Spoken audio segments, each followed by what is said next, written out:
이 독특한 석조물은 현재 울산박물관에 소장 전시되고 있는 울산 태화사지 12지상 부두로 갑니다. 울산의 태화사지에서 출토되었고, 그리고 보시는 바와 같이 석종 표면에 둥그렇게 12지상이 조각되어 있어서 태화사지 12지상 부두라고 이렇게 합니다. 아마 스님의 유골이나 사리를 모신 부도, 승탑으로 추정되기 때문에 부도라는 명칭을 사용하고 있습니다. 전해지는 바에 의하면 이 석조물은 울산 태화사지의 땅속에 묻혀 있었는데 1962년도에 발굴 수습되어서 일시적으로 부산으로 옮겨졌다가 다시 울산에 학성공원이 있었는데 그 학성공원에 옮겨서 보존하고 있었습니다. 그리고 이제 울산박물관이 생기면서 2011년도에 현재 이 박물관 내부로 옮겨서 소장 전시하고 있는 그런 석조물인데요. 어쨌든 이 석조물은 울산의 태화사 아주 오래된 고찰로 기록에 전해지고 있죠. 삼국유사에 의하면 자장율사가 이렇게 창건을 했다고 하고요. 그리고 당시 자장이 중국에서 가져온 사리를 세 곳에 나누어서 보관하는데 경주 황룡사, 양산의 통도사, 울산의 태화사 이렇게 나누어 보관했다고 합니다. 현재 황룡사하고 태화사지는 없어졌고 양산의 통도사만 남아 있고 거기에 있는 금강계단의 사리가 이제 부처님의 진신사리로 이렇게 알려져 있고 상당히 중요하죠.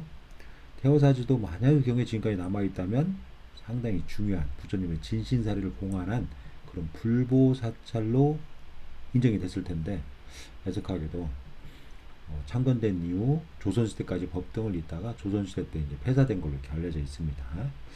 그런데 이 석조물의 조성 시기가 그동안 신라시대로 알려져 있었는데 제가 판단하기엔 신라시대라고 보기는 좀 어려운 여러 가지 점들이 있는 것 같습니다.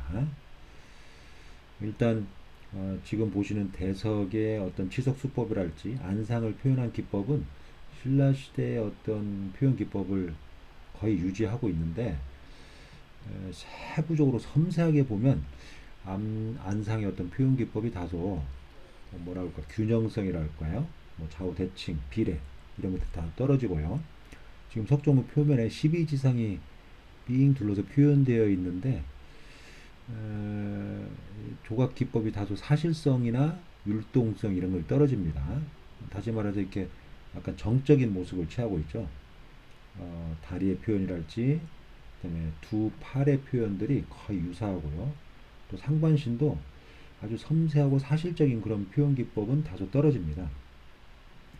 신라시대 사람들이 조각을 했다고 보기는 좀 어려운 측면들이 보이고 있습니다. 만약에 신라시대 사람들이 조각을 했다면 엄격한 비례와 그다음에 대칭 그리고 사실적인 다시 말해서 지금 다리의 표현을 자세히 보시면 발등이 좌우로 펼쳐져 있는데요. 사실은 그렇게 하면 부자연스럽죠.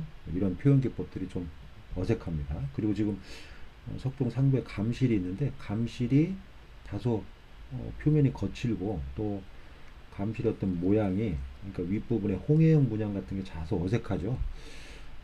신라시대 사람들은 아주 정연하고 깔끔하게 만들었는데 그러한 측면이 다소 떨어집니다.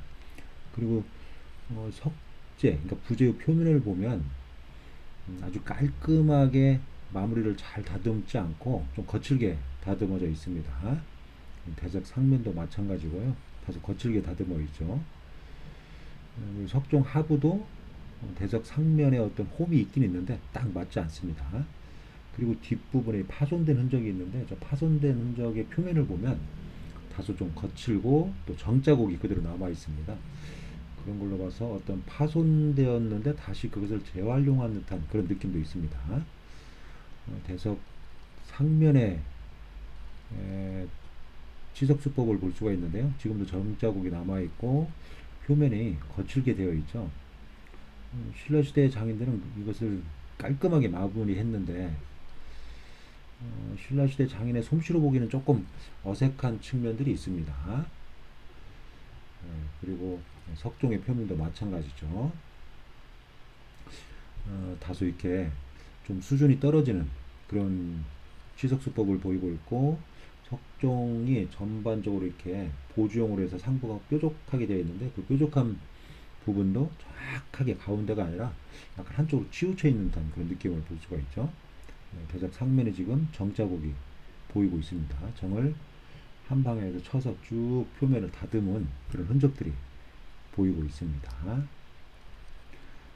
그리고 이와 같이 갑석형으로 살짝 돌출되게 했는데 신라 장인들은 거의 이 갑석의 돌출 부위를 조금 더 앞쪽으로 많이 빼냈는데 살짝만 모주기만 듯한 이렇게 살짝만 튀어나오게 했죠.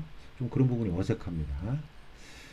대작 앞면의 안상의 표현 기법이랄지 또 전체적인 석종의 형태, 그 다음에 세부적인 어떤 12지상의 표현 기법 이런 것들을 전반적으로 고려했을 때 이 태화사지 12지상 부도는 제 판단에 조선 후기에 신라시대 석조미술의 현황이나 경향을 잘 알고 있었던 석공이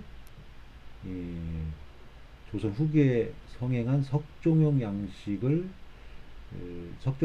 부두를 채용해서 설계 시공한 것이 아닌가. 다시 말해서 조선 후기의 석공의 솜씨로 추정되는 그런 석조물로 판단이 됩니다. 앞으로 이 부분에 대해서는 면밀한 검토가 요구된다고 할 수 있습니다. 다시 말해서 태화사의 어떤 창건 시기부터 폐사될 때까지의 전반적인 어떤 연역과 그 다음에 그리고 태화사주에 출토되는 유적과 유물의 어떤 관계 그리고 이 석조물의 치석수법, 양식 이런 것들이 종합적으로 검토될 때 이 태화사제 12상 부도의 조성 시기를 명확하게 판단할 수 있지 않을까 생각합니다. 앞으로 조금 더 정밀하고 면밀한 연구가 이루어지기를 기대해 봅니다.